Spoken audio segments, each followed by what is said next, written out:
Good afternoon, everyone. My name is Ken Flower, and I'm the Director of the Australian Herbicide Resistance Initiative. I'd like to welcome you to this seminar. Before I go any further, I'd like to acknowledge that the University of Western Australia is situated on Noongar land, and that the Noongar people remain the spiritual and cultural custodians of their land and continue to practice their values, languages, beliefs, and knowledge. Todd's going to be talking a little bit about the molecular side of his research, and I think sometimes the molecular components of our research are very much removed from the practical side, and sometimes we fail to see the relevance of the molecular side related to the practical side. And so today, hopefully Todd can provide us with some insights, and hopefully you've got some questions as well about how that molecular side can be related to the practical side. So today Todd's going to discuss how genomics and molecular biology can contribute to improving weed management. So Todd, welcome, and over to you. Thank you, Ken. Good afternoon. It's really great to see you all. Thank you, Ken, for the introduction. And it's really a pleasure to be here at UWA and visiting AHRI for the year. As Ken mentioned, I'm based at CSU and get to take a year away to come and think about, what are future research directions and new ideas. And I'm glad to have the chance today to do exactly what you mentioned, Ken, which is to talk about how can genomics and molecular biology help lead to, better management decisions, better outcomes for growers when we're dealing with weed management. I wanted to take a couple slides just to mention a bit about my background, that I did have the opportunity to conduct a postdoc here at UWA. So this was a tour that AHRI took, I think, in 2011, and with Steve out to a couple of farms in the wheat belt. And so that was a great experience for me to understand this system here in particular, no-till, conservation cropping, the incorporation of herbicides at planting time, and a lot of the issues with resistance. Then after that, I continued a collaboration with UWA and AHRI when I went to Bayer CropScience in Germany, and I was at their global headquarters for herbicide discovery, where they also have a group focused on herbicide resistance in weeds. I realized I didn't have any photos from the time there because it's in this industrial park where you're not allowed to take photos. So this is a stock photo from Monheim, or to the north of, this is not Frankfurt, but fantastic facilities, and it gave me a good chance to understand from an industry perspective, how are they thinking about resistance, how are they thinking about new products, markets, etc. And then since 2014, I've been faculty at Colorado State in the Department of Agricultural Biology. I lead a program largely focused around herbicide resistance in plants, both crops and weeds, and using tools from molecular biology and genomics to understand that. The program at CSU has been really built up over the years by Phil Westra and Scott Nissen. And this was a photo, it just happened that Hugh Becky was visiting on his way from Canada to Australia in early 2019. We had him in as a visiting guest. And then Frank Dayan has been a colleague with us since 2016. He came to the university after 20 years with the US Department of Agriculture. And he's an expert in plant biochemistry and how to use methods in biochemistry for resistance. So together it makes a great group and a lot of fun. So you're all always welcome to come to CSU and visit. If you want to come to the mountains, we have a lot of collaborations between. So ChatGPT is the word of the day, right? That's all the news this year has been, okay, what are students doing with this? AI, maybe it's going to take over the world, replace us all. And so I thought, I'm giving a seminar. Maybe let me just see what ChatGPT has to say about this question. Can genomics actually improve weed management? I thought, maybe I won't even have to make any slides. This will just be done. It was interesting. So this is what it came up with. And in a lot of ways, this was a quite nice summary of a lot of review papers. There have been several written over the years on this topic. And really, all four of these points are the points that are made in there. So identifying weed species, I'm going to give you a couple examples of this. This is work that's been going on.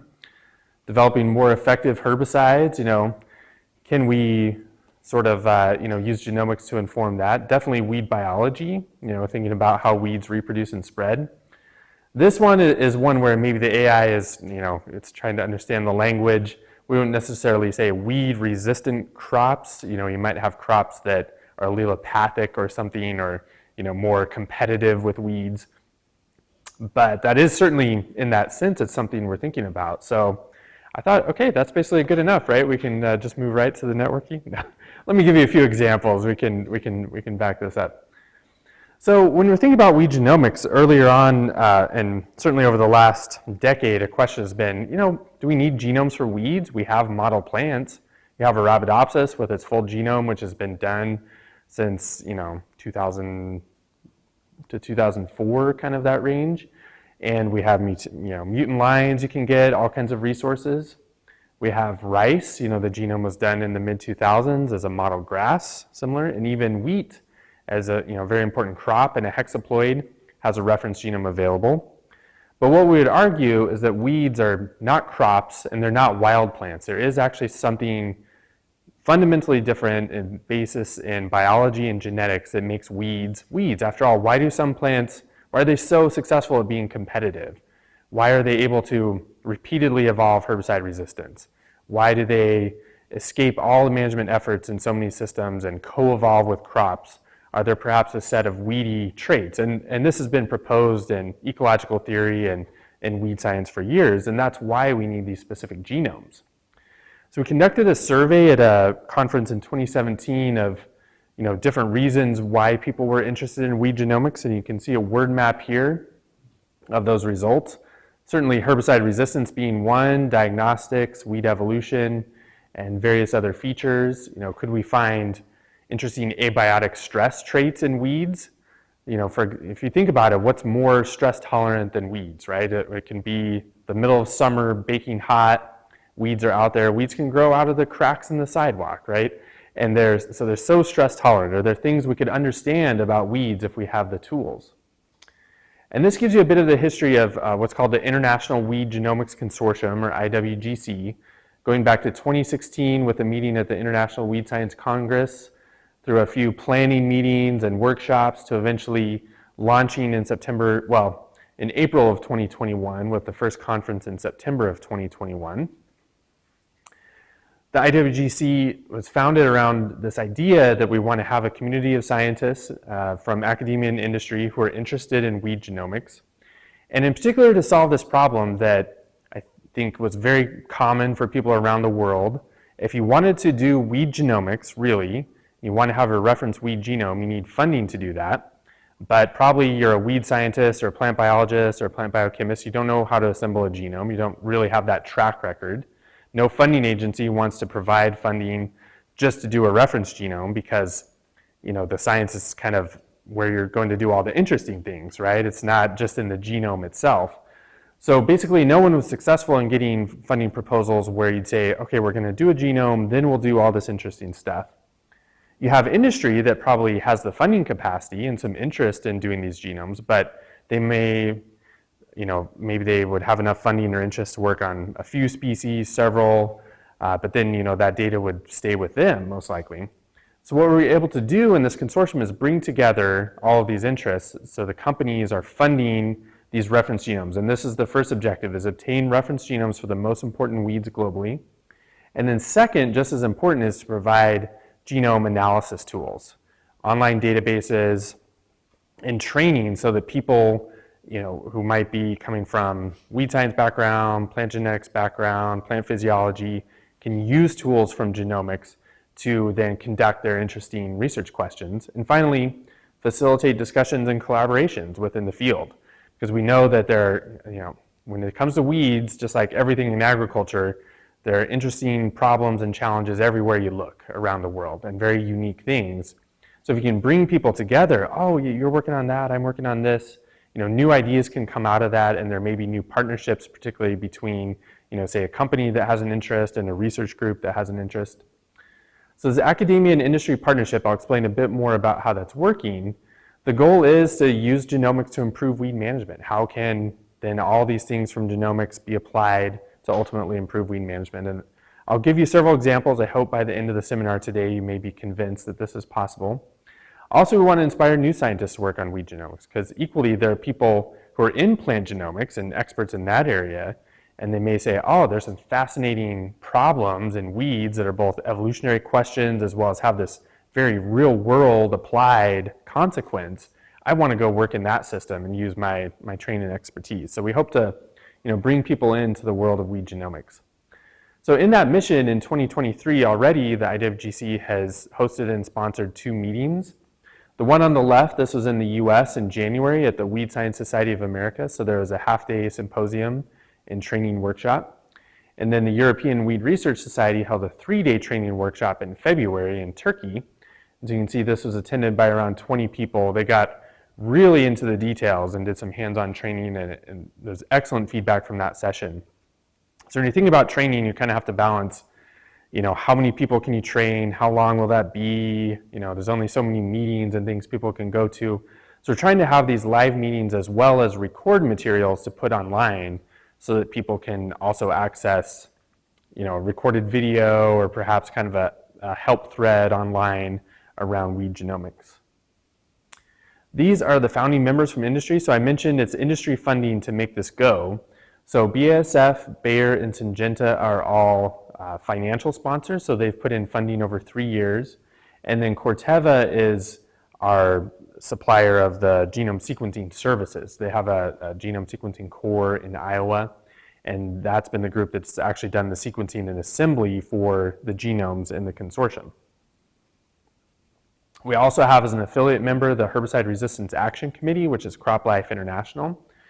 And we've had some funding from the USDA NIFA grant program for conference grants. And also really want to acknowledge the Foundation for Food and Agriculture Research in the US. This is kind of a foundation within the USDA that provides matching funding to industry. So once we had the industry funding, there's also this matching from FR that's really expanded the scope of the number of reference genomes we were able to do. So that was a really exciting development, as well as expand the training. And this is where we are. When we started off, I mentioned all these discussions, 2016, 17, 18, our plan was let's do 10 weed genomes, and that seemed really ambitious. And it was. However, where we've gotten to is by the end of 2023, we are going to have at least 51 weed species in the database with a high quality reference genome. And when I say high quality, that's essentially 1 to 2 scaffolds per chromosome, so essentially chromosome level assemblies. Some of these assemblies have turned out to be telomere to telomere. I mean, it's quite amazing that in some of these hexaploid weed species even, we're getting fantastic assemblies with the current state of the technology.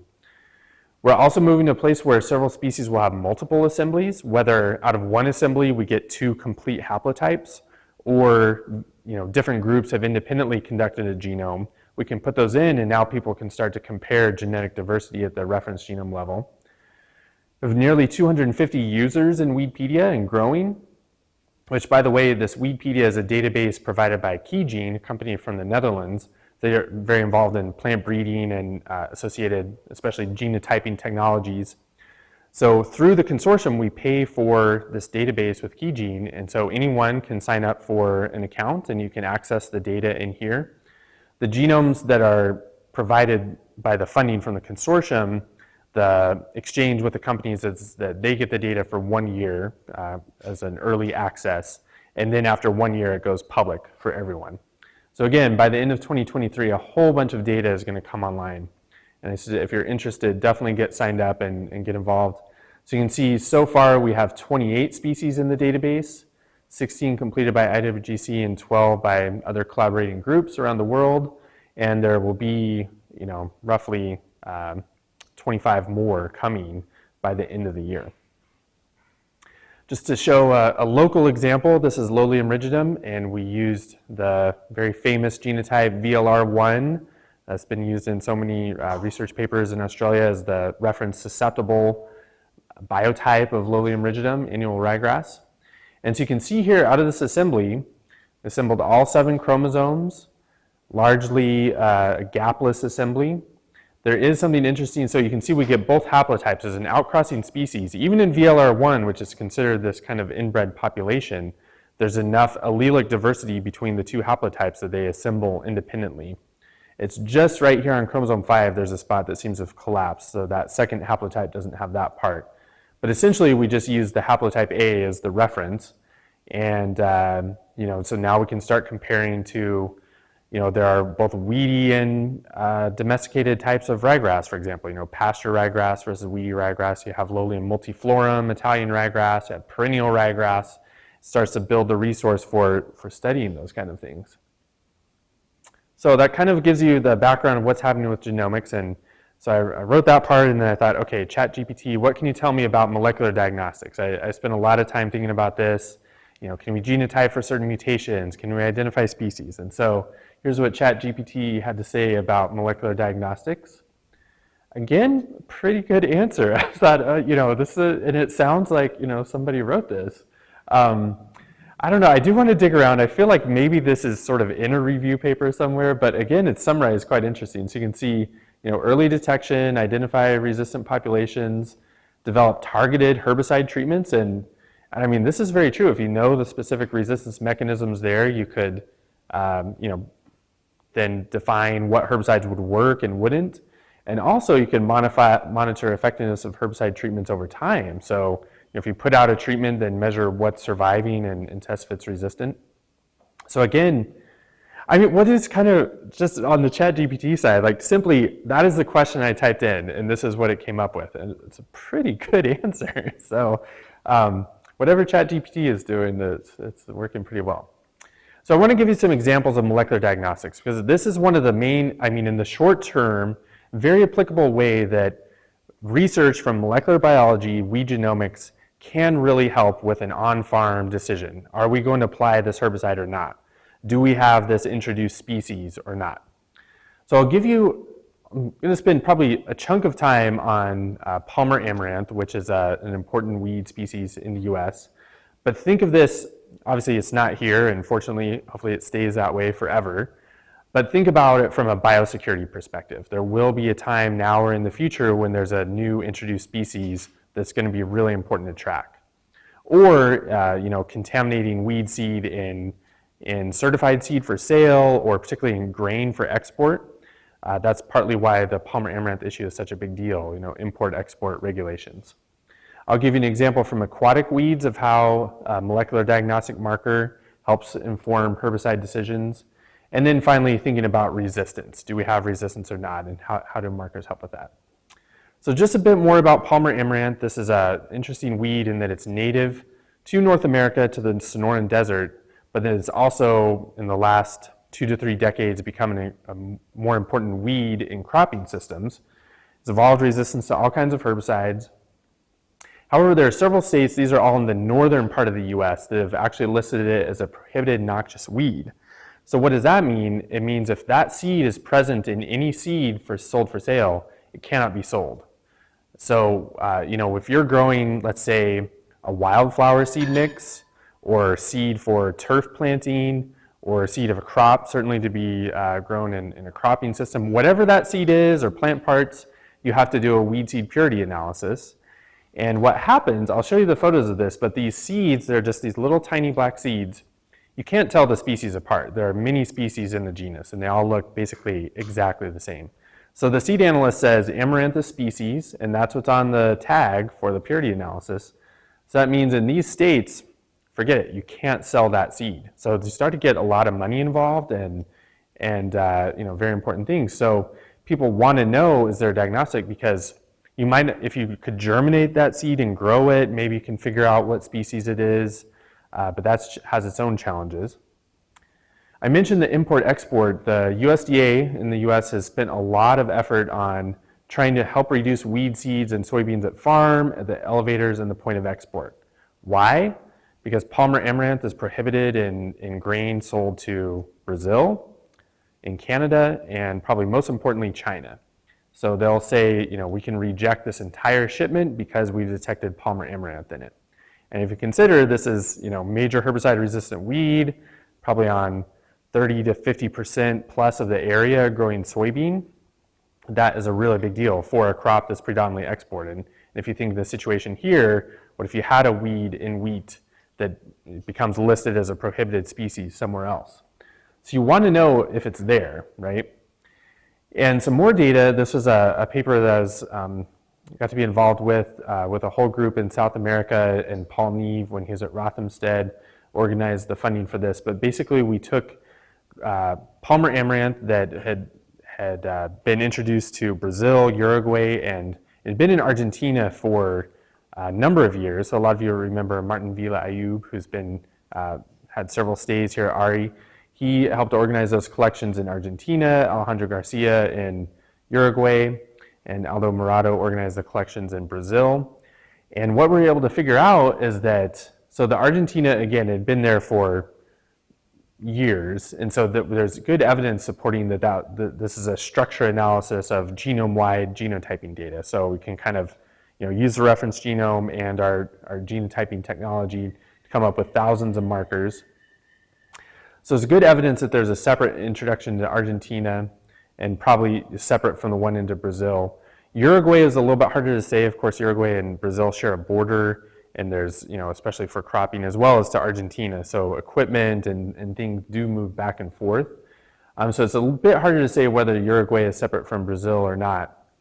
But a good example both of how a species is moving, and then with genomics, we can kind of reconstruct the history of that. I mentioned that these species are so similar. So here are 4 major species in the US. And at the vegetative stage, they're pretty hard to identify. Once they're flowering, that's when you can definitely do it. But when somebody's looking at Palmer amaranth for the first time, sometimes that's quite difficult. Ooh. And then these are the seeds here. And so you have Retroflexus and Hybridus. These are totally common everywhere. Nobody has prohibited these. Nobody really cares about them. Well, I mean, they matter, but they're not prohibited. H. tuberculatus is water hemp. That is restricted and prohibited from Canada and China. And then this is Palmer amaranth right here, prohibited in multiple states and countries. Again, if you're a seed analyst, you're looking at this versus that. You can't tell. So bring in the molecular markers. What we did, we got started on this work at CSU, and then we had a collaborative project with the University of Minnesota. And what we did is we developed a kind of marker called CASP. Today I'm not going into the details of how this works, but it's a DNA genotyping method. If there's one nucleotide difference in the DNA sequence, the ATCG that makes up every gene, you have a different version of that between these different species in certain spots in the genome. So in our project, we found different places in the genome where Palmer amaranth was always different from all the other Amarantha species, or where water hemp was always different from all the other Amarantha species. We had dozens of populations, and we used genome-wide sequencing to do this. We were able to find some places, and then we ran this on, validated it, again, dozens of populations. And we were able to find we could extract DNA from seeds. So from, this is what shows up in the seed purity analysis. We can extract DNA and detect it at a level of up to 1 in 200. So we can extract DNA from 200 seeds at once and find if there's even one Palmer amaranth seed in there. This is just a way we can visualize the data from it. But here you can see this is if the sample is 100% water hemp, 100% Palmer amaranth, or any of these mixtures in between. I always like this photo here. So this is Palmer amaranth hitching a ride on the back of a cotton harvester. And so again, just the fact that it can grow there, but also how much the seed does move around. And it's kind of thought that it's this type of equipment that was imported to South America, probably where the seed came along. So, a good example of how, I also want to mention, this is Palmer amaranth just showing up for the first time last year in Oregon. So it's still definitely a species on the move. Now to summarize this, in this particular problem, seed analysts and seed sales are worried about this, grain exporters are worried about this, people who are in a place where they don't yet have Palmer amaranth are worried about this. Using genomics, we're able to make a DNA marker assay using CASP that can detect at a level of 0.5% DNA sensitivity, 1 in 200 seeds. And we've validated that across a bunch of populations using this CASP assay that's really quite inexpensive and fast. Another interesting aspect of this is new information. So along the way, we're able to protect the IP. So this is a patented assay, and we've licensed it to diagnostic labs to use this. And there are other services out there available as well. But again, this is less expensive and faster than direct sequencing of some of these same markers. So a pretty good success story. Now, the next one to move on to is an aquatic species. So in any place where you have lakes or waterways, canals that are transporting irrigation water, You have aquatic plants that can be weeds in those systems. Particularly, if you have a lake where people may want to do recreation, swimming, fishing, boating, aquatic weeds can be a big issue. In this particular story that I want to tell you about, we have what's called northern water milfoil, which is a native species to the US, and Eurasian water milfoil, which is an introduced species. It happens that they're somewhat hard to tell apart, but they can be identified. The hybrids are more vigorous, however, and the interesting thing is that they require higher doses of 2,4-D to control. In these aquatic systems, they'll do something, I don't know the exact numbers, but let's say they want to get 2,4-D at 1 or 2 parts per million in the lake or something for weed control. So this hybrid can require double the dose. And if you think about the volume of a lake, that can be an enormous expense. And it's particularly that if you have the hybrid out there and you don't know it, you apply all this 2,4-D and it doesn't work, and you find it out later. So there's interest in this, and we basically did the same thing. Using genomics information, we could find 3 different markers in the genomes of these 2 species that reliably could distinguish them. So use this CAS marker system. You can plot it on this XY axis, kind of thing where you have one species on the y-axis, the other on the x-axis, and then the hybrid in between. We made these plasmids that are kind of our positive control for one species or the hybrid. And then here you can see this place called Rainbow Lake. They're all clustering with this species. Walleye Lake, they're all here, but also some over here, and a hybrid. Then probably most importantly, this is a case where there's a lake where every single sample, they didn't know what they had, every single sample is a hybrid.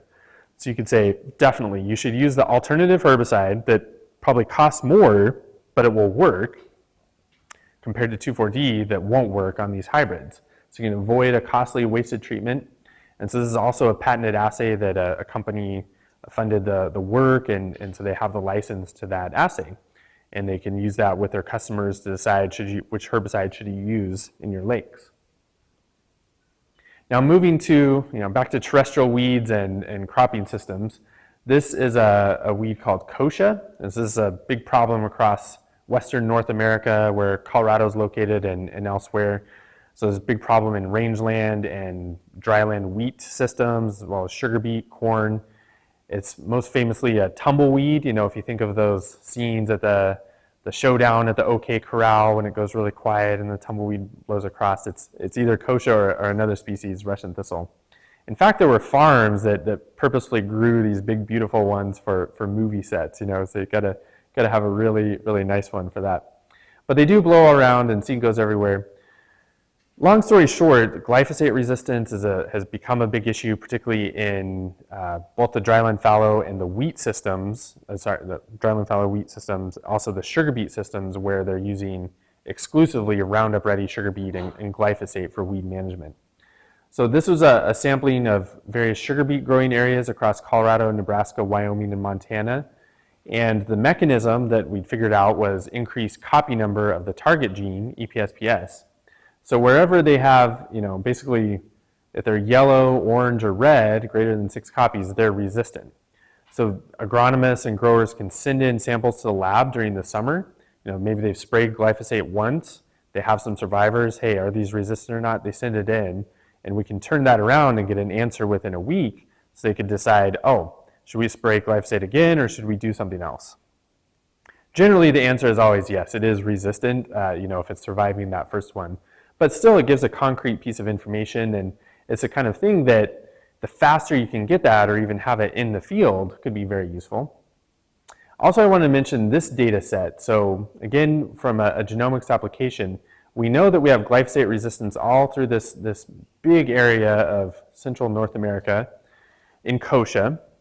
But because we had done work to reconstruct the region of the genome where this gene duplication happened for EPSPS, we could come up with specific markers associated with that.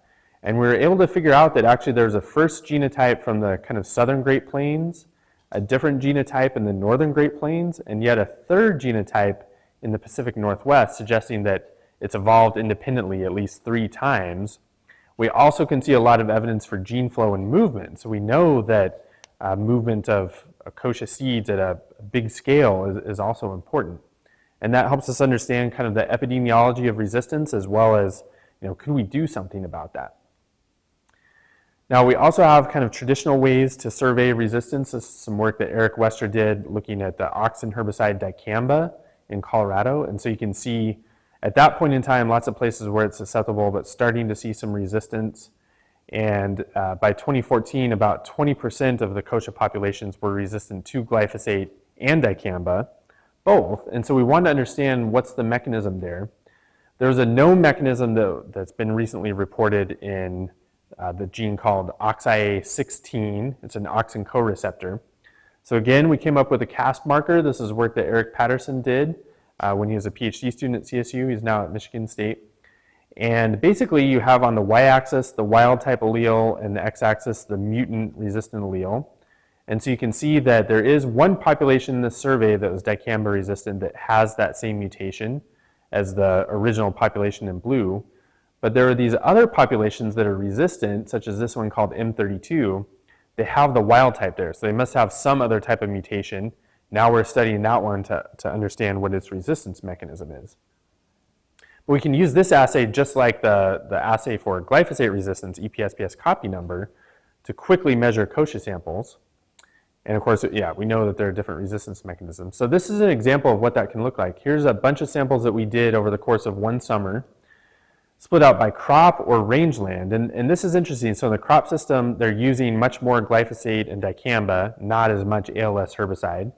And so you can see that our marker for EPSPS, glyphosate resistance, very common. We're finding resistance there, as well as, almost half having dicamba resistance, but, kind of a lower level of ALS resistance.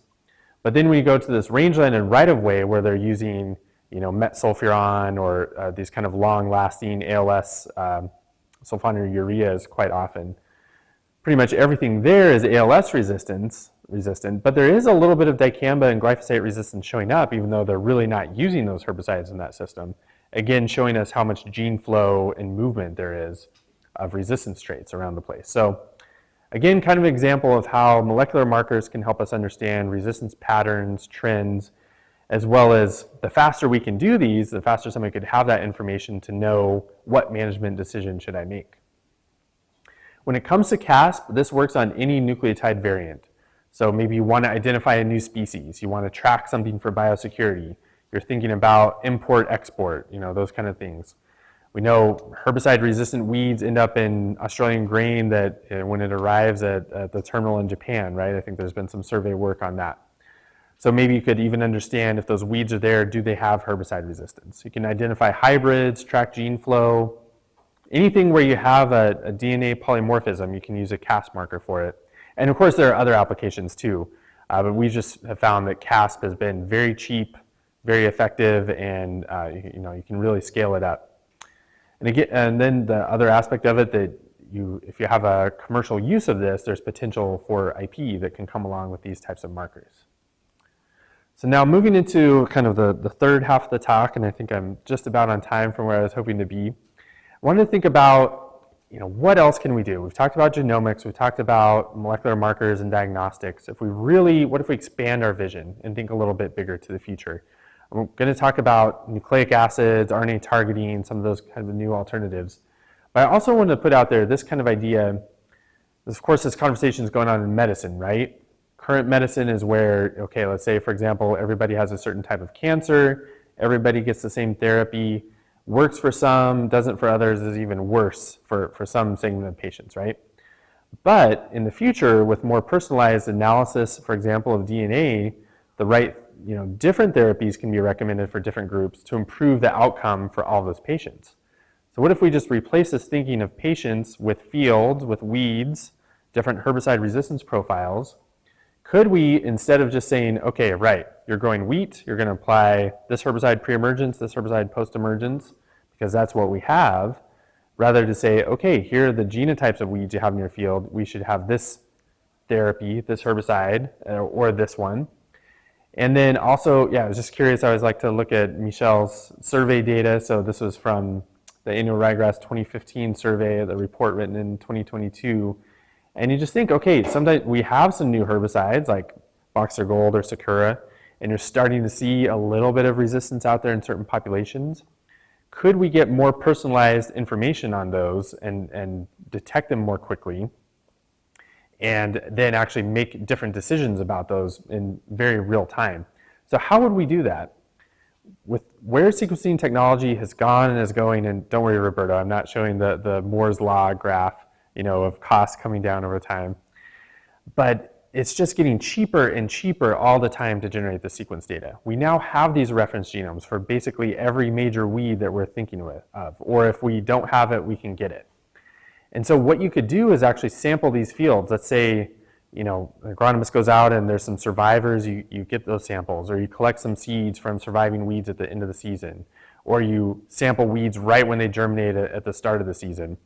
And you just put them into a big bulk and you sequence it all, for a few $100, and now you have data on every single gene in the genome to be able to say, okay, we know that there's this marker for this P450 for metabolic resistance. That's starting to show up at a frequency of 2% in this region. We know that, here's some target site mutations that we can see moving around. We don't know yet exactly how resistance to this other one is controlled, but it's probably a GST, and we're seeing a kind of increase in certain GST alleles in this region. Maybe that's something to keep an eye on. This is where, as you can build this information even beyond what we can think about it, artificial intelligence can come in with this database and help us understand trends and mutation patterns over time. And then ultimately that could be, also if you think of some of these services like 23andMe or Ancestry.com, what are they doing? They're genotyping the entire human genome of each sample, and they can tell you, okay, this is kind of what your ancestry looks like. Also, here are markers associated with certain diseases or things you might be more at risk for. All of that, that's happening in humans. We can do this in weeds but it'll take a research vision to look ahead. Research investments now will start to pay off in 5 to 10 years to make something like this more possible. So I'd be curious, what you all think about that and what it might take to make that happen. There are more rapid diagnostics that are happening even right now. So this is a lateral flow strip test. We're all too familiar with these from, COVID rapid antigen tests, of course, but it's the exact same technology. You crush up a bit of leaf in a buffer and put it in here and it flows through. You have a control line that lights up to show the test is working, and then a sample line for this particular GST protein in blackgrass that's highly associated with resistance. So agronomists in the UK can buy this. I think it's about 10 pounds or something. And you can, right in the field, determine, yes, you have this marker associated with resistance. It's probably a multi-resistant population. Could we get there for other, and more types of resistance mechanisms? I'll talk about RNA targeting, but, can we perhaps, knowing a resistance mechanism, target it and reverse it so that herbicides would work again? And then I've also mentioned in the beginning, are there even ways that we could study weeds to get traits to improve our crops for drought tolerance, salt tolerance, other types of abiotic stress tolerance, perhaps disease resistance, insect resistance? I also, in our discussions, Ken, we were talking about, reversing resistance with inhibitors. As I was putting this all together, I realized I didn't have much time but I wanted to mention, it's been known for quite some time that insecticides such as malathion and some others can inhibit detoxifying enzymes in the plant. A big class is known as cytochrome P450 monooxygenase. So these metabolize some herbicides. This is an example in water hemp. So this is water hemp that's resistant to 2,4-D. But when you apply malathion along with the 2,4-D, you basically reverse the resistance and it becomes nearly as sensitive as the sensitive population. With some other work, we've determined that it is an enhanced metabolism, and we're looking at the specific P450 gene that may be responsible for this. But it's something that, when you look at insecticides, a lot of insecticides are sold with something called PBO, piperonyl butoxide. That's a P450 inhibitor. So it's either knocking down metabolic resistance or kind of preventing it from happening in the first place. So, you don't see a lot of industry investing in that research, but it's something to keep in mind. Now, the alternatives in a herbicide. Can a nucleic acid kill a plant? And that was one of the questions for the seminar. Well, there are a number of things going on in this space, but they're kind of exciting to think about because it gets in this area of precision applications, AI-assisted, and you can think of next-generation pesticides like RNA targeting. There are a number of startups in this space. These are just a couple that are doing RNAi using double-strand RNA. Several of these are startups from former Monsanto employees where a lot of this research happened. Also, this is a research group in Brazil that's coordinated a nationwide project on RNAi. So it's tremendous research effort in this area.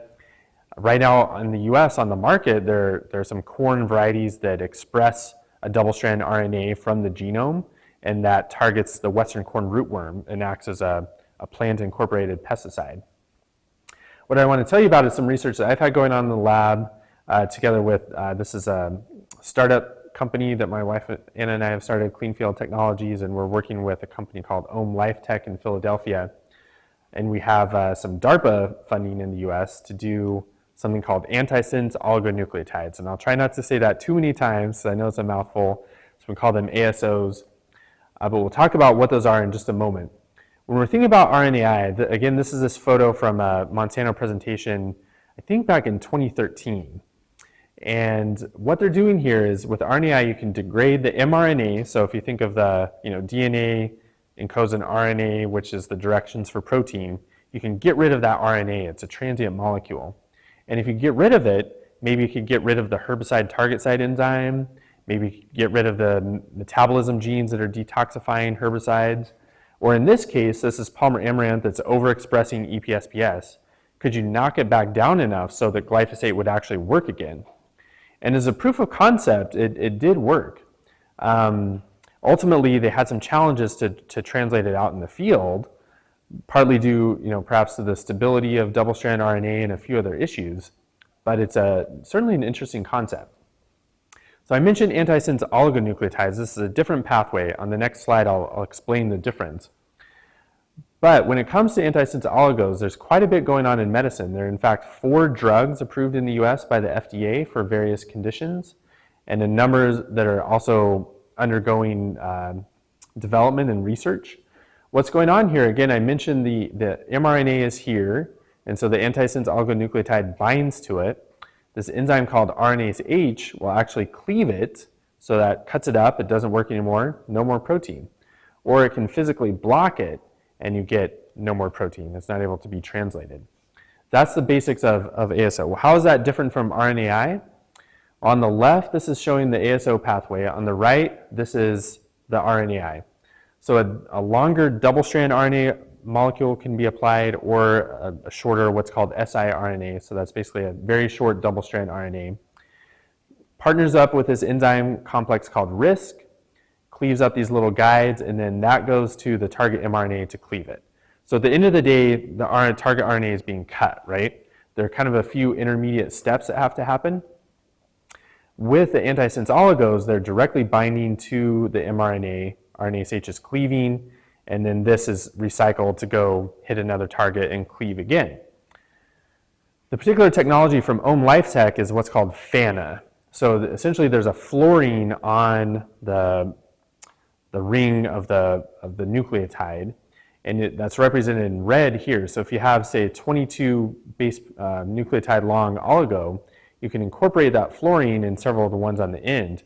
This gives it better stability, so that way it's able to be in water at room temperature, it's not degraded, and that potentially opens it up for, I think, some interesting applications in agriculture, because these double-strand RNAs are very, very vulnerable to being broken down, whether in water or just in the environment. Now we've done, so I mentioned, between the startup company and research in the lab, we've done some research on this. We want to efficiently deliver this RNA targeting oligo using a foliar spray method. And we want to think of this as a whole new mode of action for controlling weeds. It would be essentially applied like herbicides, but now with all this information about weed genomes and gene sequences, we can design, very custom tailored targets. We can go after things that maybe are known herbicide targets but never made it as successful herbicides. But if we can knock down mRNA in plants, that opens up a whole range of possibilities. And in this work, so we've shown this is a fluorescent label. We can get it into the root, and we can also apply it to the leaf and get it in. We know we need to kind of have that be more efficient. I mentioned another aspect of these FANA ASOs is that they have much better uptake into cells, like animal cells without a cell wall, than double-strand RNA or siRNA do. So that's already an advantage, but plants, of course, we've got to get through the cell wall as well as the cuticle. So we've got a few challenges there. In some initial experiments targeting 3 different genes in Palmer amaranth, we can show that at 24 hours after treatment, we can knock down the expression of those genes quite a bit. But again, we want to actually either have something that can be a herbicide on its own, kill a plant on its own, or restore the activity of another herbicide. We've got some more work to do. So this is the grant. Katie Martin has been working as a postdoc on this for a little over a year now. The idea is that we're using nanoparticles. So when you look at this literature on RNA targeting, there's tremendous work for insecticides. So to spray double-strand RNA in particular, and either spray that on insects or spray it on plants that insects will eat, they'll take it up. Nanoparticles, which are essentially small particles that have a lot of positive charges that can be complex with the negatively charged nucleic acid to help it be more stable and have better entry into a cell. Tons of research has come out in the last few years showing that various nanoparticles help improve plant uptake and insect uptake of double-strand RNA, including things like carbon dots, single-wall carbon nanotubes, also star polycations. So what we're doing is we're using these fluorescent labeled oligos in kind of whole plant and protoplast systems, and also looking at some model systems to quantify gene knockdown. And we want to see if these nanoparticles can actually get better delivery into the plant, better movement, and even knock down the target RNA that we're going after. Then eventually, I'd like to start testing this in weeds like Palmer amaranth and potentially develop new herbicide, new modes of action, and then of course expand to additional species and gene targets over time. We're still, at the early steps of this, but that's the research vision. Now, challenges and opportunities, absolutely. There are a lot on both sides. So we need these reference genomes, which are really coming along, so that way we can actually design, any given target. You want to look it up, you can find that sequence. What about efficiency of delivery? I said that these FANA ASOs do have better self-delivery in animal cells than double-stranded RNA. A lot of data on that. They're also more stable. So as a single-strand DNA with its modifications, they can be stable in water at room temperature, and they can be shipped around as a dry powder at room temperature and stored. So that, again, I think makes them more robust for an agricultural application. We do need to get better uptake. We know that we can get it in via the root and via foliar spray, but I mentioned that we're working on these nanoparticles. Cost of goods. So, right now these are, they're expensive to synthesize. As it scales up, you can move to different manufacturing methods that bring the cost down, and eventually, that can scale to an even larger level. Can we get it to the point where it's, cost effective for a weed control application?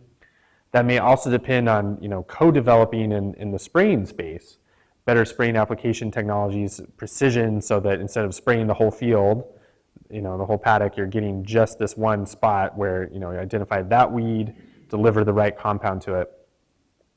As far as regulatory issues, it remains to be seen. No regulatory agency in the world has yet, so they've approved plant-incorporated double-strand RNA, but I don't think any spray-on RNA has yet been submitted for approval or evaluation, at least as far as I know. Presumably is coming soon. We know that the FANA ASO and the whole antisense pathway is highly specific and has less off-target effects than siRNA. I didn't mention, but these have to have a 100% match to the sequence. So that means your off-target organisms shouldn't be affected by, if they do interact with these oligos in the environment. But the big question, can these nucleic acids, can they kill a plant? We know something about RNA targeting. It's transient, and it's a knockdown, it's not a knockout. So it really depends. I think once we're actually getting it into the plant, the next stage of research is what targets or combination of targets are necessary to make this actually work as a herbicide. But I think that's going to be a lot of fun from the plant physiology perspective to think about things that cause sudden ROS accumulation or toxic intermediates, et cetera. Also, there's a lot of opportunity here for resistance management that you could build into the system. You can have multiple oligos for multiple targets, and with the manufacturing process, you can mix that up year after year. So if somebody's buying the mix, it's kind of like a flu vaccine. Somebody each year is deciding, okay, where it's more likely this strain, that strain, and you could build that into the system so you're using actually different targets each year. And what about safety? I think an excellent factor of this is that because these are oligos that have already gone through human toxicology for therapeutics, inherently they're known to be very safe for humans in a direct treatment, let alone what you get as a exposure to food that's been treated with it. So we have good human safety, we can minimize off-target organism impacts, we can be very selective between the crops or the desired vegetation and weeds. Remaining questions are, how long would these stay in the environment? Safety, if it does involve nanoparticles, what's the safety and environmental fate of those? But I think these are typical questions for any regulatory issue when you're dealing with pesticides.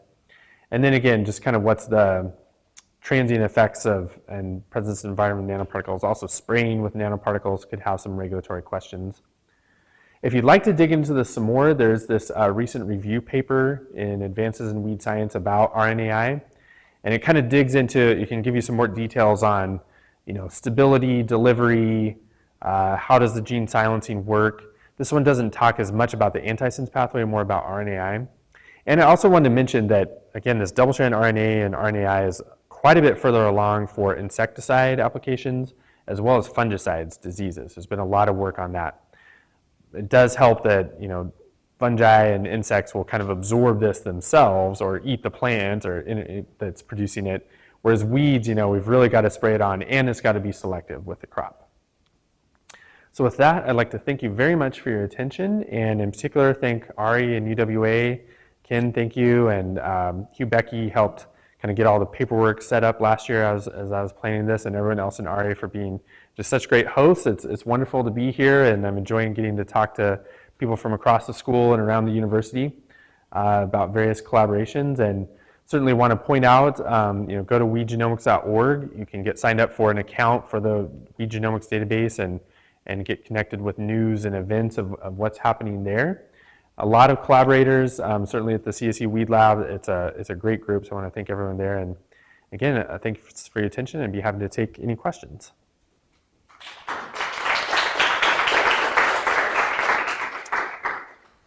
Thanks very much, Todd. That was a fantastic talk, and gives us an overview of potentially how the molecular and the genomic side can be used in a practical application.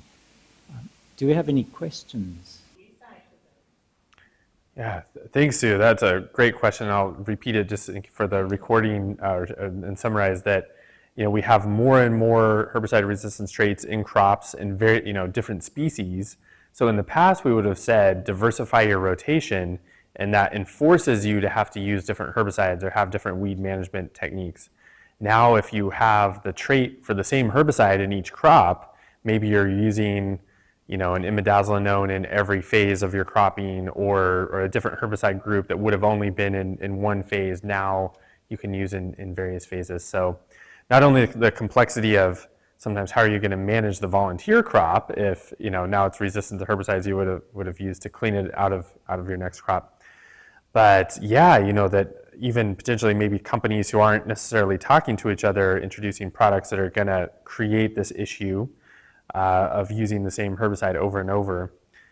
From the weed genomics perspective, I think it makes a stronger argument for this, kind of monitoring for resistance. And can we develop things where we could, get big samples, and you think of environmental DNA, right? Even here in this building, they're monitoring the ocean for what species are present, what species are going up and down through DNA content. If we could do something like that with weeds and monitor, okay, we see suddenly, resistance to group 2 herbicides is increasing over here.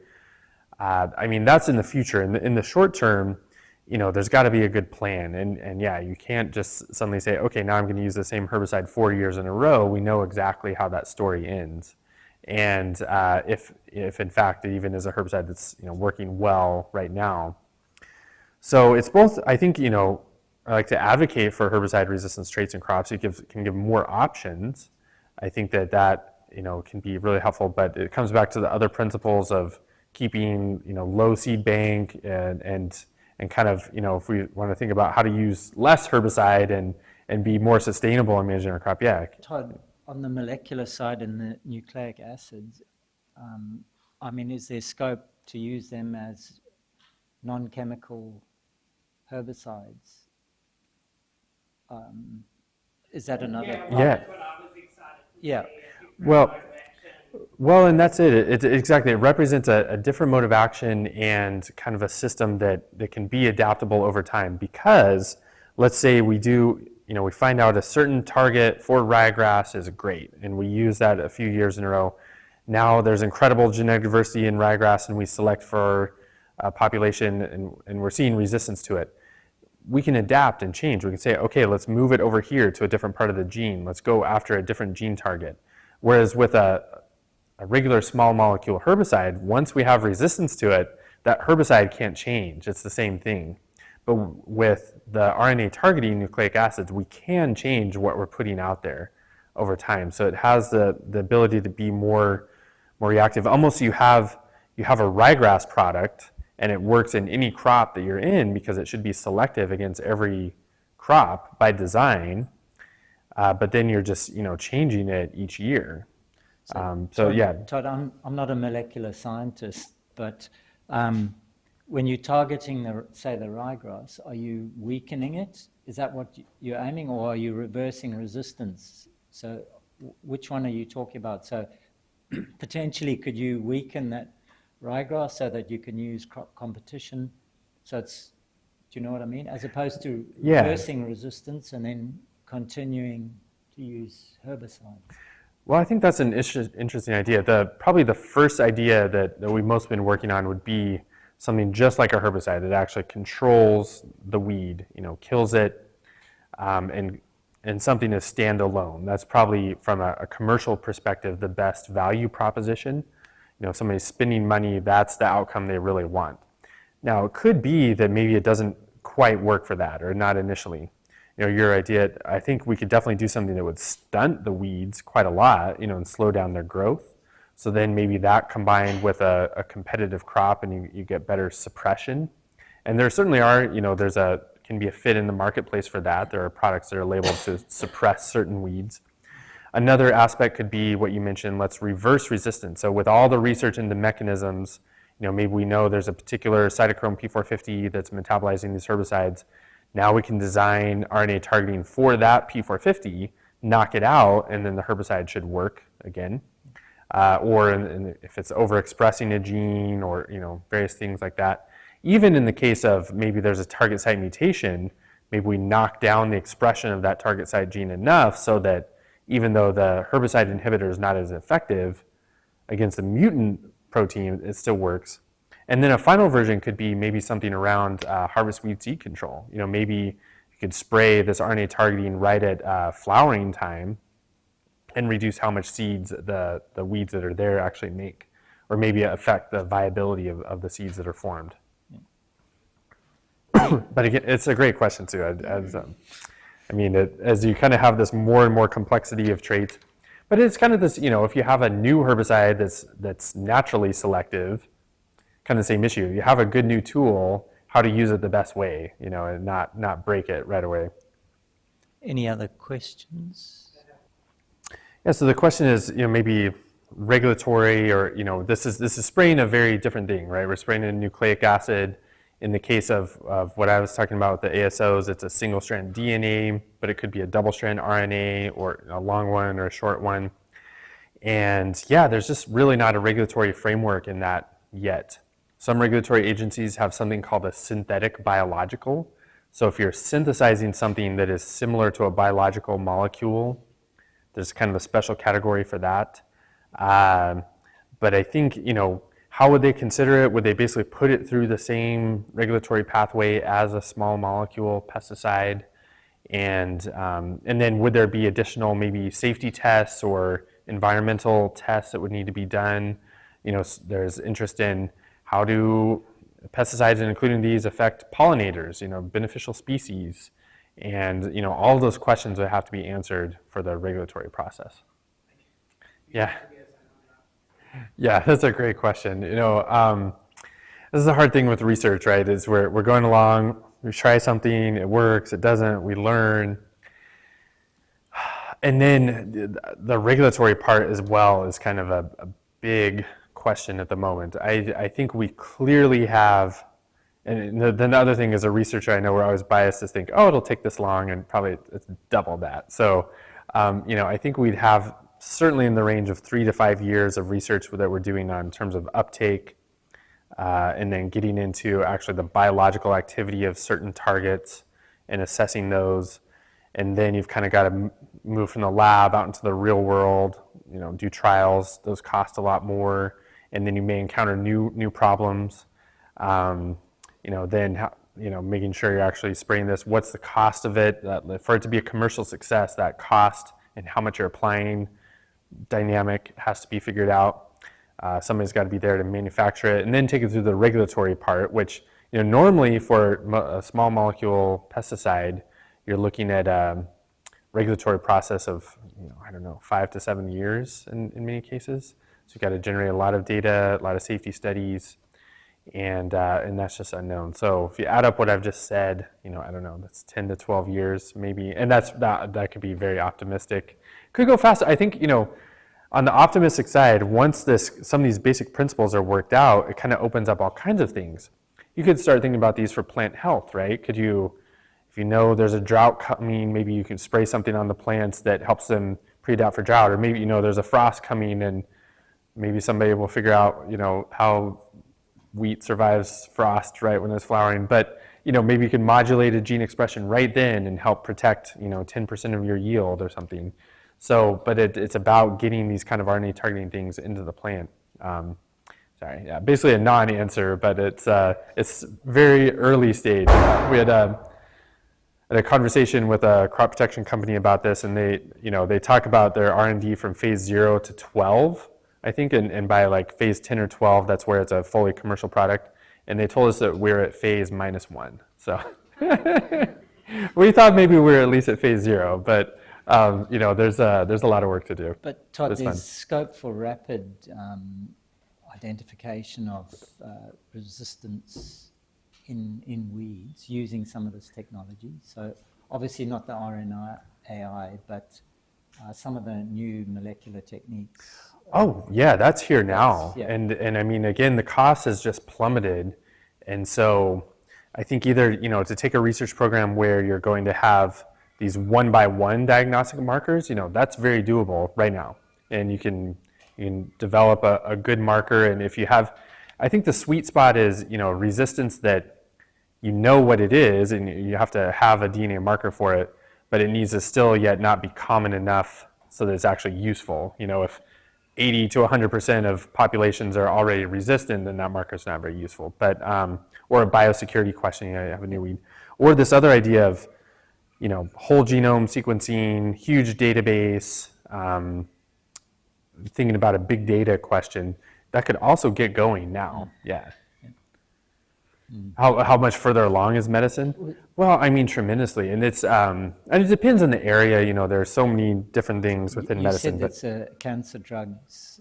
They're using it to enhance. Well, yeah, cancer. Like there's so many. I mean, of course, it depends on the type of cancer, but there are types of cancer where they'll take a sample, they sequence the genome of that cancer cell, and then they can say, okay, we see it has resistance to this drug, but not to this drug, so therefore this strategy. Or even these gene therapy approaches are being done in cancer cells, and they can identify, okay, because you have this one, we'll use this.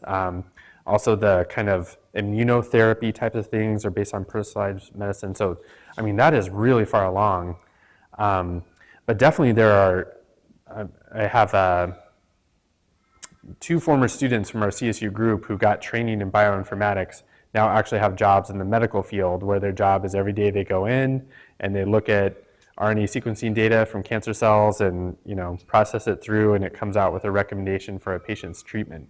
So that's definitely a clinical application currently. I'm curious about the startup that you mentioned. Yeah, clean field, not to be confused with clear field. Yeah. Tell us anything about that. Yeah, so it's essentially, so I met Vinu AHRI. I mentioned him. He's the CEO and founder of Ohm Life Tech. I met him at the Plant and Animal Genomics meeting, which is every year in San Diego a number of years back. And he was talking about work that they're doing in agriculture for an insect project, kind of using it as insecticides. He's talking about how it's stable, they could get it into plants. I thought, this is really interesting. So we started working together on weeds.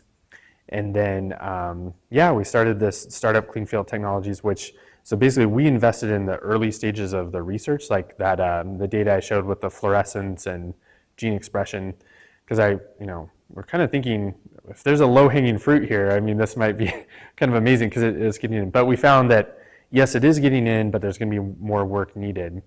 And so then we went to DARPA, so it's actually the U.S. Department of Defense has a grant program that we went to, and they're funding this research around the nanoparticle aspect. So there's kind of eventually, the plan is that, through CSU and through the startup, we're developing the research and the IP, and then we can eventually work with a crop protection company, that would have the capacity for this regulatory and manufacturing process, and that's how it could actually move to market. But through our startup, then we're essentially kind of bringing in this network of connections through herbicide management, marketing, and things to find the right partner for the maybe different components of it. Yeah, so it's essentially, we've invested a lot in the early part, and then now thinking about how to move it from the lab out into the field. I just had one final question, Yeah. Todd. You mentioned the consortium and ryegrass. What other of, say, WA's major weeds have been mapped or Yes. got the genome? So there's, related, there's a wild oats, not the same species as here, but a related wild oats that's been mapped. Wild radish, we've worked with the group at Michigan State that did the earlier genome. We've done an improved version, but it still is being very difficult, so as wild radish always is. So I think we're gonna have probably an expanded project to get one of these really high quality genome assemblies for that.